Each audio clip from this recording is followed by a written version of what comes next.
Updates, Clay. You're taking a live look now at Kyiv, Ukraine. And I did want to switch the feed here and show you Washington, D.C. This is outside the Russian embassy where several individuals are protesting this Russian attack in Washington, D.C. It looks like quite the rainy day there, so that may have discouraged some individuals. But you can see, at least from our vantage point, at least possibly 10 people. There may be more if they were able to zoom out or pan the camera. But as I was looking to replay that statement from the UN Security Council, I did see that the UN has been meeting all day long, and I wanted to pop up their latest feed. This isn't live, this is behind by a few minutes, but it is worth taking a listen in to hear what's being discussed today in the United Nations Council.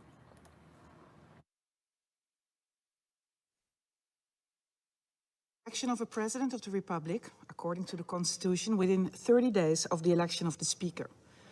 However, and following an initial nomination period, on February 7, the parliamentary quorum for a session to elect a president was not met.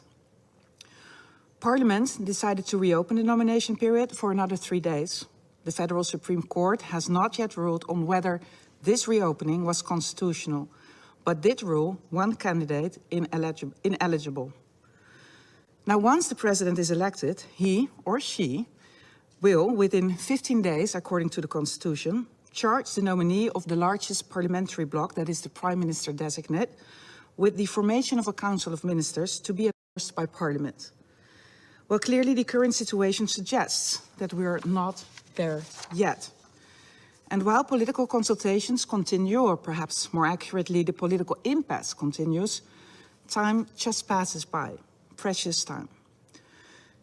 Mr. President, behind the headline debate of a majority versus consensus government, many Iraqis increasingly wonder whether the national interest is actually front and center in the ongoing negotiations, rather than access to resources and power, or how the pie of political appointments and ministries will be carved this time around. Needless to say, the priority should... All right, as you were listening to the United Nations discussing several different topics, we were hoping they were going to get to what we've been talking about all day long, and we'll continue listening into that and pop in if we hear them talking about that. I did want to show you, here is a podium shot for President. He's expected to announce serious consequences for let's fix some of these graphics here, for Russia. Right now, let me pull up some information. Officials say Ukraine no longer is in control of Chernobyl, and world leaders are moving up to slap sanctions on Russia. Several world leaders speaking out. We actually have some international leaders while we're waiting for President Biden to take the podium. So let's go ahead and take a listen in to see what other world leaders have been saying so far today. What we see now is a full-fledged invasion of Ukraine from multiple directions. We see air, land, and naval forces taking part in those attacks. It's too early. We don't have a assessment yet. But this is extremely serious. It's an attack on a peaceful, sovereign, independent nation, and it is a war of a type and a scale we actually thought was part of history in Europe, but now it's back in real, and it's imposing enormous suffering on innocent people in Ukraine.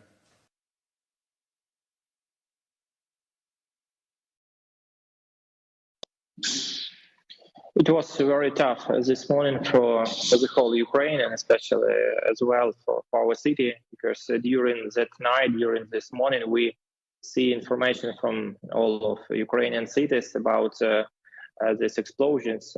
In Lviv, we had in the morning sirens, and so it was like a signal in order to people move to underground places. It's in order some potential threat, but hope explosions.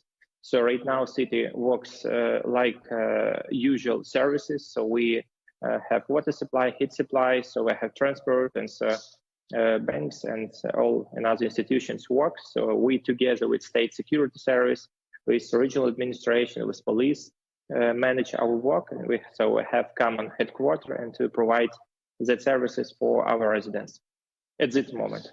It was information about some explosions in Lviv region, but not in city, and so it's far away from city, and so it was official information also from military minister. So this morning it was siren because it was like some potential threat. So it was for approximately 1 hour. It was approximately from 7 till 9. So it was that time in the morning, Ukrainian time. If we talk about some banks, so it's according to regulation of National Bank of Ukraine, what amount of money can be taken by cash, and so it's regulation like the whole Ukraine, so nothing special to Lviv. So today we provided all services like I mentioned, and so it's work in regular time. But in the morning, so I forgot to mention about the beginning. So we made decision in order schools they work not in ways. Children stay at home, and so they have educational processes online. Again, also we meet with chief of our universities, and so also education online. The European Union will make it as difficult as possible for the Kremlin to pursue its aggressive actions. Round about 30 minutes ago, I had a phone call with President Zelensky. He asked us for whatever the different stakeholders can do for help. We will later today present a package of massive and targeted sanctions to European leaders for their approval.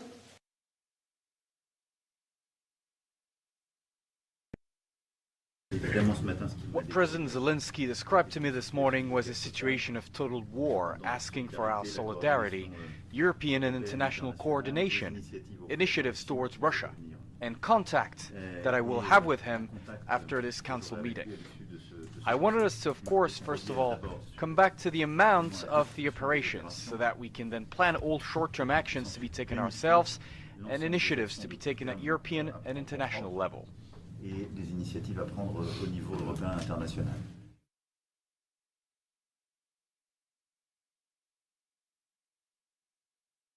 All right, that was the very latest there from international leaders from across the country. President Biden is expected to speak any minute now. He's expected to announce the further consequences the United States and the allies and partners of the United States will impose on Russia for its unprovoked and unjustified attack on Ukraine.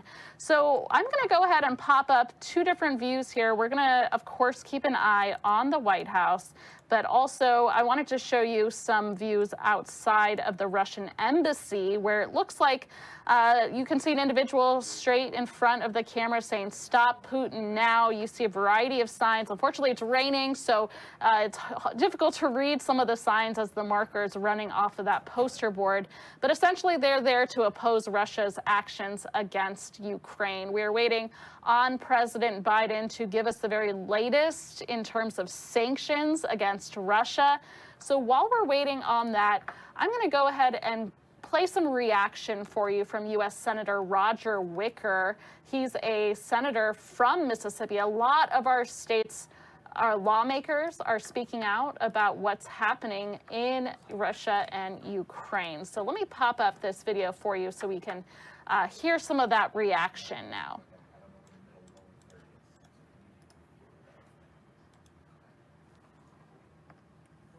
Currently in control in Russia, and because of his brazen attack. The free world deserves better than this modern-day Adolf Hitler. If Vladimir Putin's recent words and deeds have a haunting familiarity, it is because they are directly out of that Nazi madman's notebook. I mean, no offense to the Russian delegates to this assembly. In effect, they have no alternative but to parrot Putin line. They took a position to the contrary. They would, upon returning to Moscow, meet a fate similar to those of Mikhail Khodorkovsky, Boris Nemtsov, Sergei Magnitsky, and Alexei Navalny. I join the virtual unanimous denunciation by my OSCE colleagues of this outrage, of this trampling of 7 decades of a rules-based world order. But I must use the few seconds I have today to sound a warning to the defensive military alliance to which most of us belong. If Vladimir Putin succeeds in Ukraine, he will not stop there, just as he did not stop with Transnistria, Abkhazia, South Ossetia, Crimea, and the Donbass. How can any of us realistically believe he will stop with Ukraine? According to Putin's twisted rationale, every former republic of the USSR is at risk. NATO is at risk. Every member of the peace-loving international community is at risk of being swept up into this conflict. And my colleagues, we are not ready. Our collective military capability is not sufficient to deter the aggression that this Russian dictator is likely to pursue. I will, in the coming hours and days, try to persuade my president, President Biden, and the House and Senate to enact a supplemental defense appropriation bill. I give the same warning to NATO. It is time for my government and the governments of all nations to rethink our priorities and to reorder the military capability of our alliance. Thank you.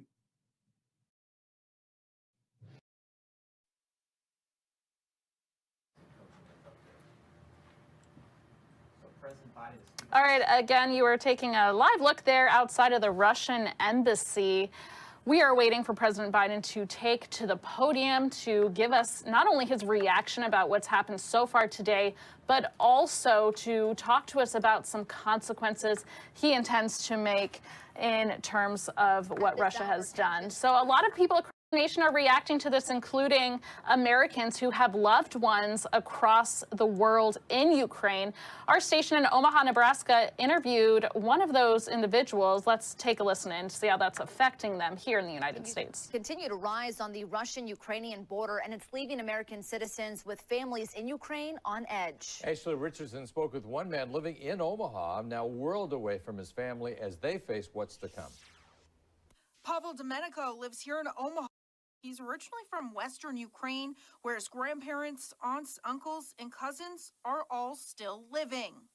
2 days, 2-3 days ago, the sentiment there, everything was okay. They were expecting a little bit of shelling here and there, but nothing to, kind of get your hairs raised. Domenico is staying in close contact with his family, checking in every few days as the situation changes minute by minute.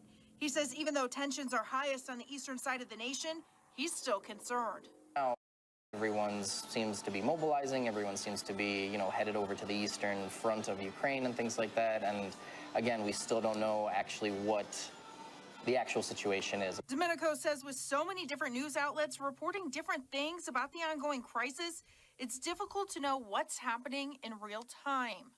I read a lot of Ukrainian newspapers, online and things like that, and a lot of... All right, we are going to go straight to President Biden, who is speaking and reacting to the Ukraine invasion. Without justification, without necessity, this is a premeditated attack. Vladimir Putin has been planning this for months, as we've been saying all along.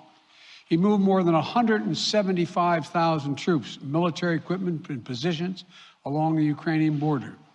He moved blood supplies into position and built a field hospital, which tells you all you need intentions all along. He rejected every good faith effort the United States and our allies and partners made to address our mutual security concerns through dialogue to avoid needless conflict and avert human suffering. For weeks, we have been warning that this would happen. And now it's unfolding largely as we predicted. In the past week, we've seen shelling increase in the Donbass, a region in eastern Ukraine, Russian-backed separatists. The Russian government has perpetrated cyber attacks against Ukraine.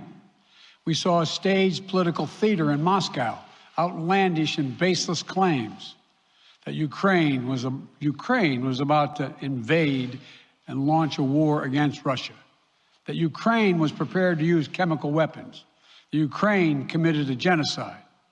without any evidence. We saw in violation of law and attempting to unilaterally create two new so-called republics on sovereign Ukrainian territory. And at the very moment that the United Nations Security Council was meeting to stand up for Ukraine's sovereignty, to stave off invasion, Putin declared his war. Within moments, missile strikes began to fall on historic cities across Ukraine. Then came the air raids, followed by tanks and troops rolling in. We've been transparent with the world. We've shared declassified evidence about Russia's plans and cyber attacks and false pretexts so that there could be no confusion or cover-up about what Putin was doing. Putin is the aggressor. Putin chose this war, and now he and his country will bear the consequences. Today, I'm authorizing additional strong sanctions and new limitations on what can be exported to Russia. This is going to impose severe cost on the Russian economy, both immediately and over time. We have purposely designed these sanctions to maximize the long-term impact on Russia and to minimize the impact on the United States and our allies. I want to be clear, the United States is not doing this alone. For months, we've been building a coalition of partners representing well more than half the global economy. 27 members of the European Union, including France, Germany, Italy, as well as the United Kingdom, Canada, Japan, Australia, New Zealand, and many others, to amplify the joint impact of our response. I just spoke with the G7 leaders this morning, and we're in full and total agreement. We will limit Russia's ability to do business in dollars, euros, pounds, and yen to be part of the global economy. We'll limit their ability to do that.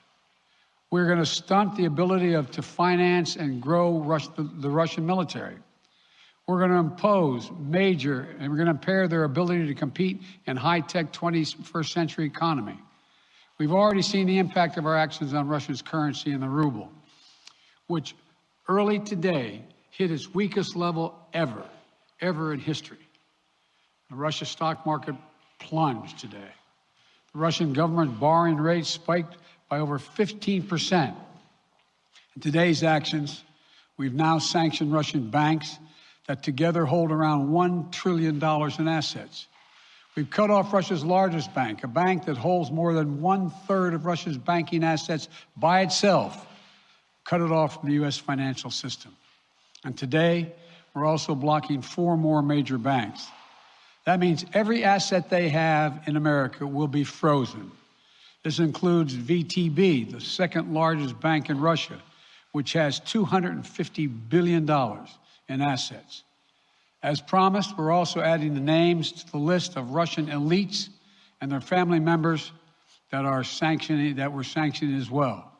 As I said on Tuesday, these are people who personally gain from the Kremlin's policies, and they should share in the pain. We will keep up this drumbeat of those designations against corrupt billionaires in the days ahead. On Tuesday, we stopped the Russian government from raising money from U.S. or European investors. Now we're going to apply the same restrictions to Russia's largest state-owned enterprises, companies with assets that exceed $1.4 trillion. Some of the most powerful impacts of our actions will come over time as we squeeze Russia's access to finances and technology for strategic sectors of its economy and degrade its industrial capacity for years to come. Between our actions and those of our allies and partners, we estimate that we'll cut off more than half of Russia's high-tech imports. It will strike a blow to their ability to continue to modernize their military. It'll degrade their aerospace industry, including their space program. It'll hurt their ability to build ships, reducing their ability to compete economically. And it will be a major hit to Putin's long-term strategic ambitions. And we're preparing to do more. In addition to the economic penalties we're imposing, we're also taking steps to defend our NATO allies, particularly in the East. Tomorrow, NATO will convene a summit. We'll be there to bring together the leaders of 30 allied nations and close partners to affirm our solidarity and to map out the next steps we will take to further strengthen all aspects of our NATO alliance. Although we provided over $650 million in defensive assistance to Ukraine just this last year, let me say it again. Our forces are not and will not be engaged in the conflict with Russia in Ukraine. Our forces are not going to Europe to fight in Ukraine, but to defend our NATO allies and reassure those allies in the East. As I made crystal clear, the United States will defend every inch of NATO territory with the full force of American power. And the good news is, NATO is more united and more determined than ever.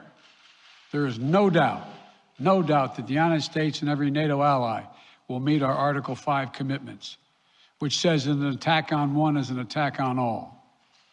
Over the past few weeks, I ordered thousands of additional forces to Germany and Poland as part of our commitment to NATO. On Tuesday, in response to Russia's aggressive action, including its troop presence in Belarus and the Black Sea, I've authorized the deployment of ground and air forces already stationed in Europe to NATO's eastern flank allies, Estonia, Latvia, Lithuania, Poland, and Romania. Our allies have also been stepping up, adding the other allies, the rest of NATO, adding their own forces and capabilities to ensure collective defense. And today, within hours of Russia's unleashing its assault, NATO came together and authorized and activated an activation of response plans. This will enable NATO's high readiness forces to deploy and when and where they are needed to protect our NATO allies on the eastern boundaries of Europe. And now I'm authorizing additional U.S. force capabilities to deploy to Germany as part of NATO's response, including some of the U.S.-based forces that the Department of Defense placed on standby weeks ago. I've also spoken with Defense Secretary Austin and Chairman of the Joint Chiefs, General Milley, about preparations for additional moves should they become necessary to protect our NATO allies and support the greatest military alliance in the history of the world, NATO. As we respond, my administration is using the tools, every tool at its disposal to protect American families and businesses from rising prices at the gas pump. You know, we're taking active steps to bring down the cost, and American oil and gas companies should not exploit this moment to hike their prices to raise profits. You know, in our sanctions package, we specifically designed energy payments to continue. We are closely monitoring energy supplies for any disruption. We've been coordinating with major oil producing and consuming countries toward our common interest to secure global energy supplies. We are actively working with countries around the world to elevate collective release from the strategic petroleum reserves of major energy consuming countries. And the United States will release additional barrels of oil as conditions warrant. I know and that Americans are already hurting. I will do everything in my power to limit the pain the American people are feeling at the gas pump.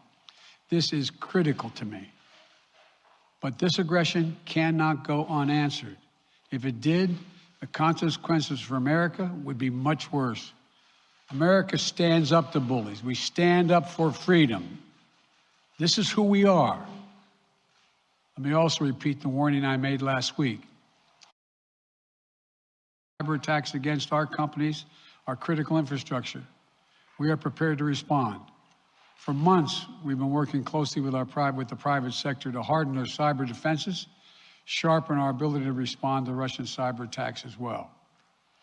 I spoke last night to President Zelensky of Ukraine, and I assured him that the United States, together with our allies and partners in Europe, will support the Ukrainian people as they defend their country. Humanitarian relief to ease their suffering. And in the early days of this conflict, Russia propaganda outlets will keep trying to hide the truth and claim success for its military operation against a made-up threat. But history has shown, time and again, how swift gains in territory eventually give way to grinding occupations, acts of mass civil disobedience, and strategic dead ends. The next months will be hard on the people of Ukraine. Putin has unleashed a great pain on them. But the Ukrainian people have known 30 years of independence, They've repeatedly shown that they will not tolerate anyone who tries to take their country backwards.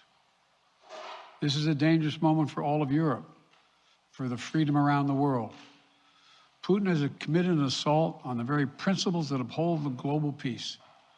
But now, clearly, what Putin and his Kremlin and his Kremlin allies are really all about. This was never about a genuine security concerns on their part. It was always about naked aggression, about Putin's desire for empire by any means necessary, by bullying Russia's neighbors through coercion and corruption, by changing borders by force, and ultimately by choosing a war without a cause. Putin's actions betray his sinister vision for the future of our world, one where nations take what they want by force. But it is a vision that the United States and freedom-loving nations everywhere will oppose with every tool of our considerable power. The United States and our allies and partners will emerge from this stronger, more united, more determined, and more purposeful. And Putin's aggression against Ukraine will end up costing Russia dearly, economically and strategically. We will make sure of that. Putin will be a pariah on the international stage. Any nation that countenances Russia's naked aggression against Ukraine will be stained by association. When the history of this era is written, Putin's choice to make a totally unjustifiable war on Ukraine will have left Russia weaker and the rest of the world stronger. Liberty, democracy, human dignity, these are the forces far more powerful than fear and oppression.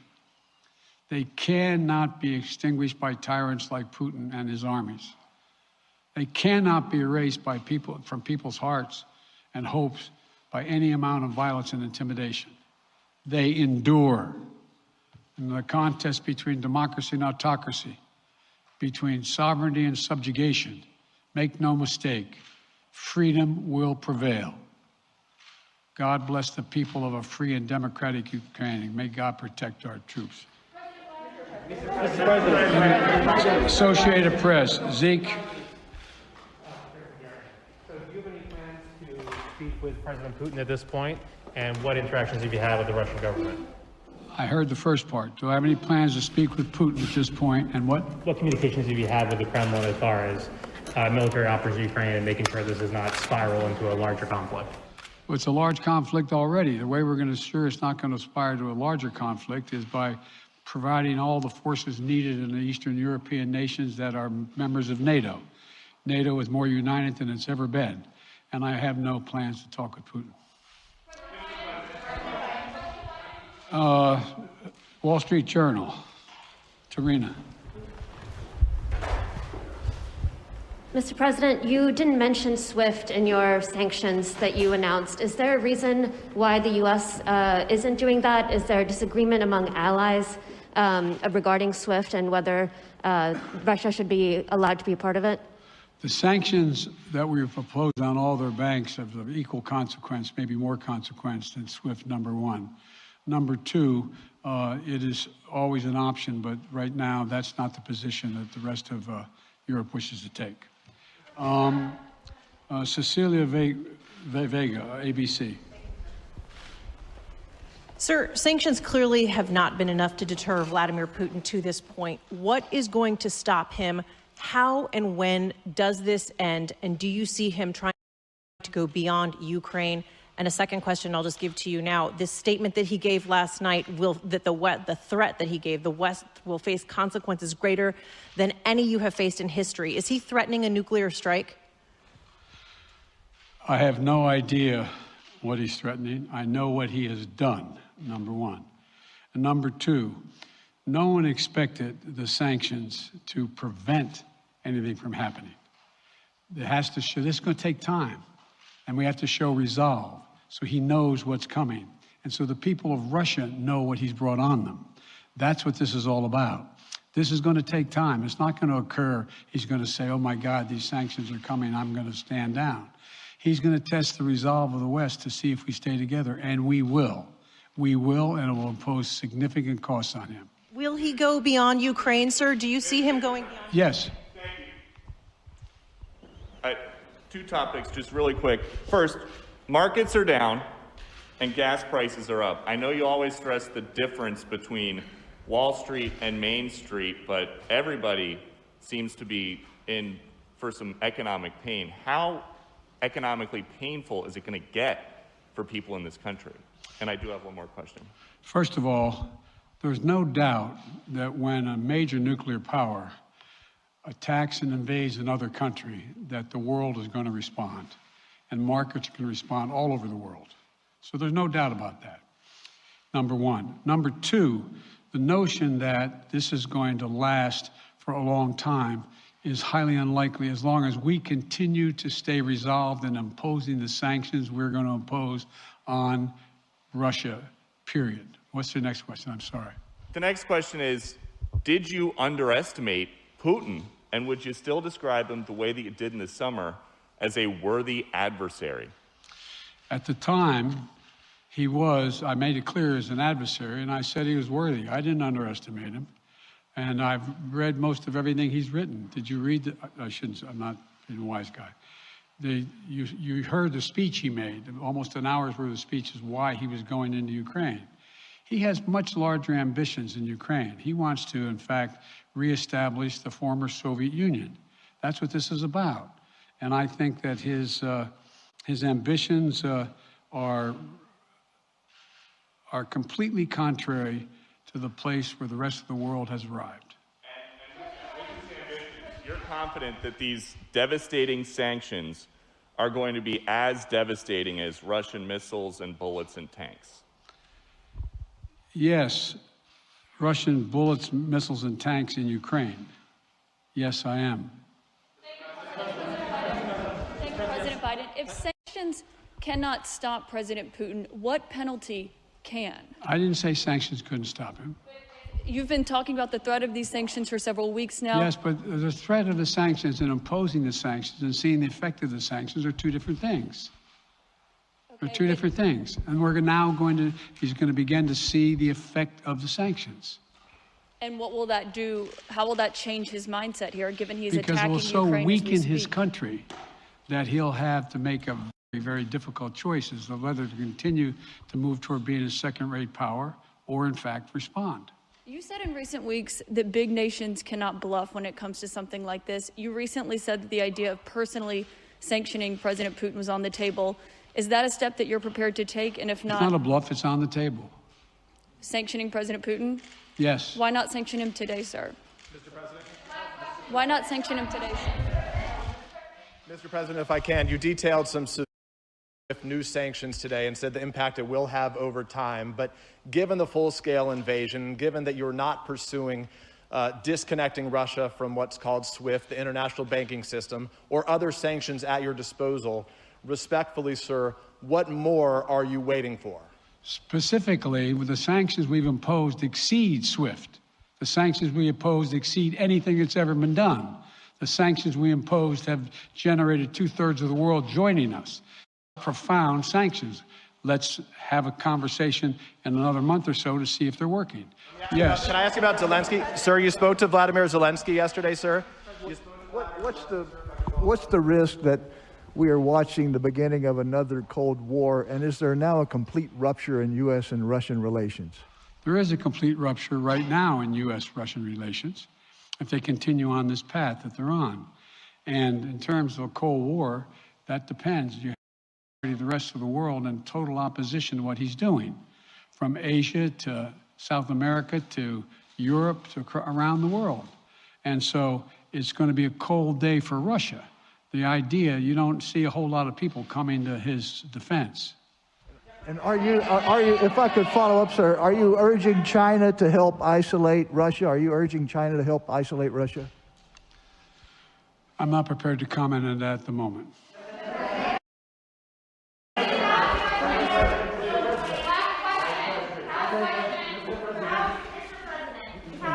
No. Yeah. No. He's had his hand up a long time. Thank you, Mr. President. How concerned are you that Putin wants to go beyond Ukraine into other countries, and the U.S. will have to get involved if he moves into NATO countries? Well, if he did move into NATO countries, he will be involved. We will be involved. The only thing that I'm convinced of is if we don't stop now, he'll be. If we don't move against him now, significant sanctions, he will be emboldened. Look, you know, well, anyway. Can you talk anything more about your conversation? Mr. President,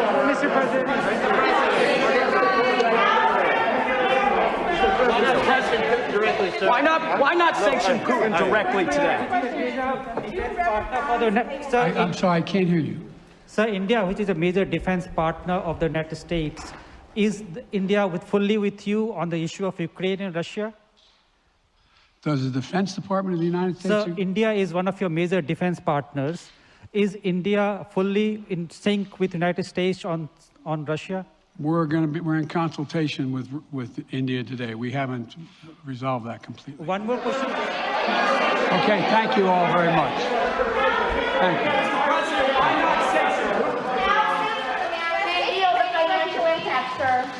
Are you sanctioning President Putin?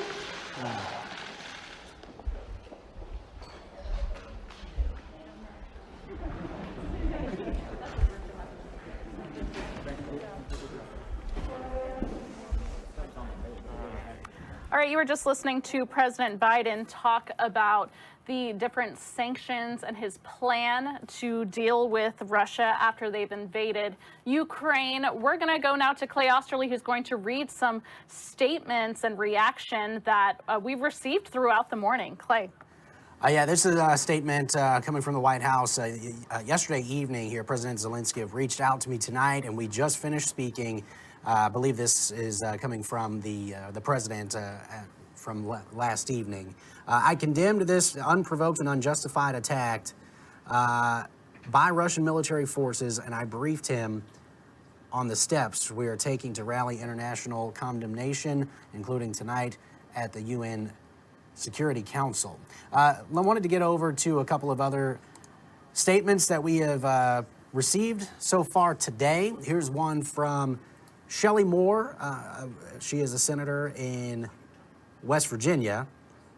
First and foremost, I am concerned for the free people of Ukraine, and it is critical that we stand with them and support them during this time. The free world must never accept when a country invades another